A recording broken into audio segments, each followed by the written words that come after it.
Hi everybody, I don't know if you can see me or not, but I've been out here messing around. I'm going to make some ice fishing hooks. Even though it's not cold enough to ice fish yet, I'm going to try to make some hooks. Hey, I'm going to make some ice fishing hooks today. Thought maybe I'd show you how to do it. My dad did it years ago.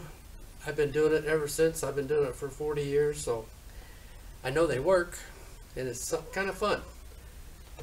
I always get a kick out of catching something, especially bluegills with hooks that I made myself. Hey, get off me, cat. Anyway, me and the cat are going to make the hooks. This is my cat, Yoda. He came home a few weeks ago with a messed up leg.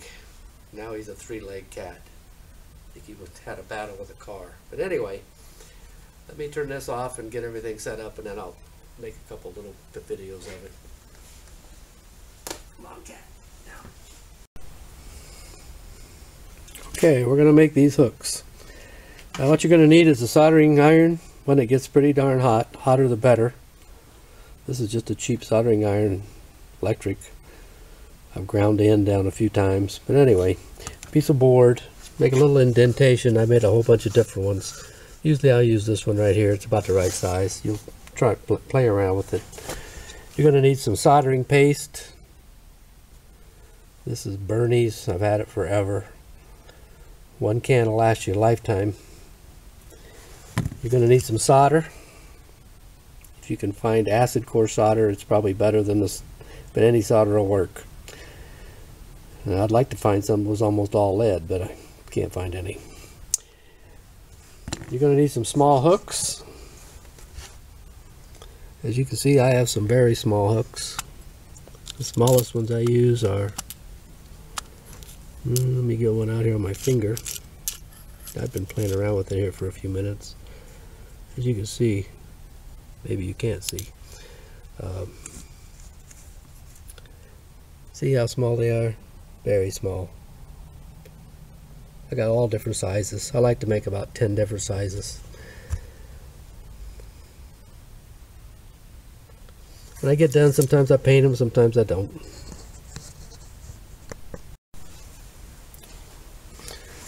Okay, I've got my soldering iron very hot. I'm going to dip it in some of this. Oh well, shit. I plugged it in the wrong place. Okay, it'll be another cut.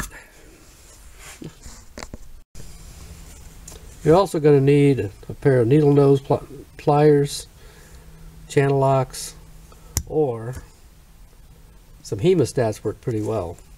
But I couldn't find my hemostats this morning, so I'm just going to use these needle nose pliers. It's pretty simple. It's kind of fun. Okay, I'm going to try to hook this up so I can use both hands, because this is really delicate. Okay, I'm back. Now I got the soldering iron hot. As you can see, it's smoking. So first thing I do is usually take the soldering iron, dip it in this. It's like an acid. It cleans off the tip. Then I test it to make sure it'll melt the solder. It will. Okay, so I'm going to set the soldering iron down on something that's not flammable, which is this piece of wood. Now I'm going to get one of these little hooks. I'm just going to do a little bit bigger one so you can see it better. See the size of the hook? I'm thinking it's about a 16. And I'm going to clamp it into my, get these a little bit tighter.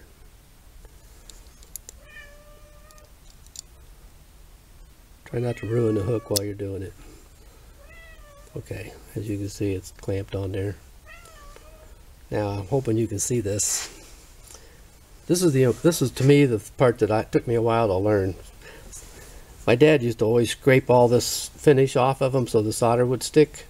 But I found that if all I do is take this and lay it on top of this hook and put it in this paste, soldering paste, it'll take the finish right off of it. Doesn't take long. And while it does it, you'll see that it tins it so that it's got a little bit of solder on it. See it? Try to keep it out of the eye, because that'll be a real pain. If you get it in the eye, it just about ruins the hook. So now, simple as it is, I'm going to sit down here so I can kind of halfway steady it. My old hands aren't steady as they used to be.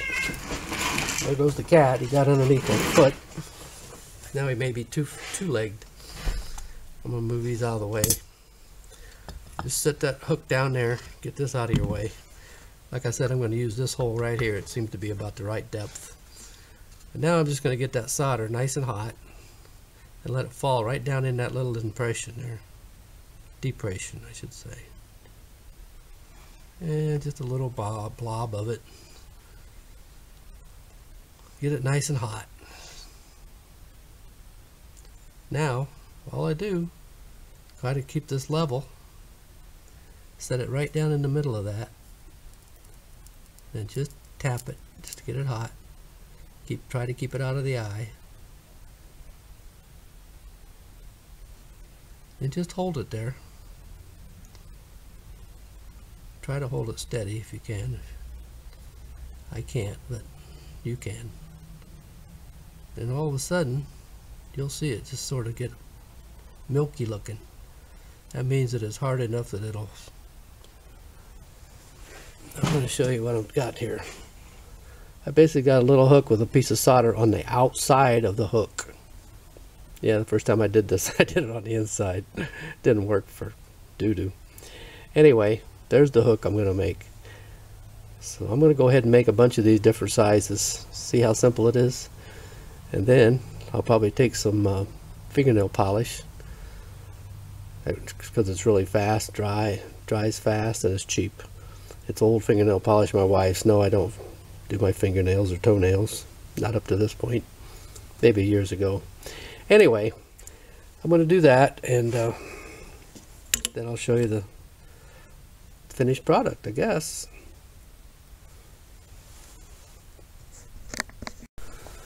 Okay, here's some of the hooks that I made. This is in an Altoid lids to give you an idea of size. I've made a couple of big ones just because I thought I'd in the river, use them in the river next winter or next summer. I was playing around. So now I'm going to go ahead and stick them on a piece of cardboard. Back. Okay, I put some of these on this piece of cardboard box. I just took a cardboard box, cut the top out of it, and then I just hook them in there. Now I'm just going to take the fingernail polish and polish them up. I'll get back to you when they're dry. Alright, I'm going to try to paint one of these hooks. You can see I'm using fingernail polish.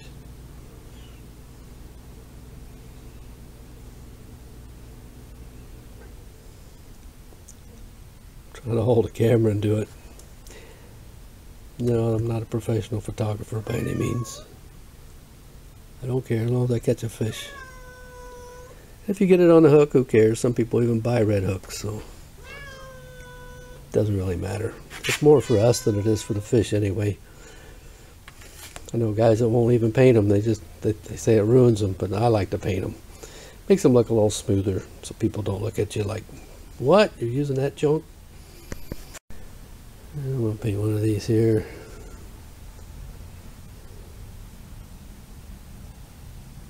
Whoa. Boy, that one got way too much paint. Black paint is a lot thicker. Fingernail polish.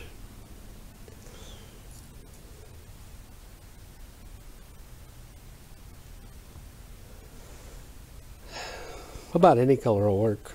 I'd like to have a couple, 2, 3 different colors. I had some chartreuse paint, but it got hard, so I'm sticking with... I may have some white paint somewhere. Anyway, I got red and black. I'm probably going to just stick with red and black. That works 99% of the time, if anything. So I'll get back to you. Okay, there I'm done. All I got to do is wait for them to get nice and dry. Then I'll put them in a box, a bottle or something. I'm ready to go ice fishing. Now I just need ice. I put an eye on them. Most living creatures have eyes, so I don't know. I think with eyes I catch more minnow eaters. I usually fish with a couple of spikes on it, each one. Those real little tiny hooks, I put one spike on if they're real persnickety. And sometimes I can catch those 10 inchers that are a little bit smarter. I believe these fish are real smart. So, as you can see, I had nothing fancy. Just I might put the eye on the side or at the top, whatever's handy. And I stick with basic colors. But chartreuse does work. I just don't have any chartreuse nail polish right now. Need to go to a garage sale or something. You can usually pick it up for like 50 cents. But I never had much luck with glitters. Red is my favorite if it's a kind of a murky water. But usually through the ice it's usually crystal clear, so about any color will work.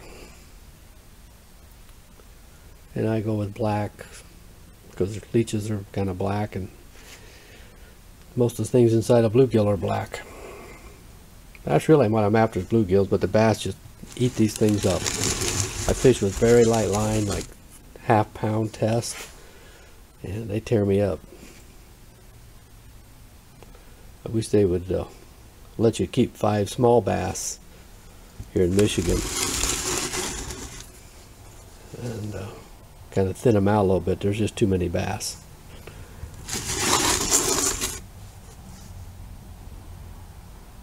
I didn't count how many hooks I got, but I got a lot of them for what? I spent an hour here.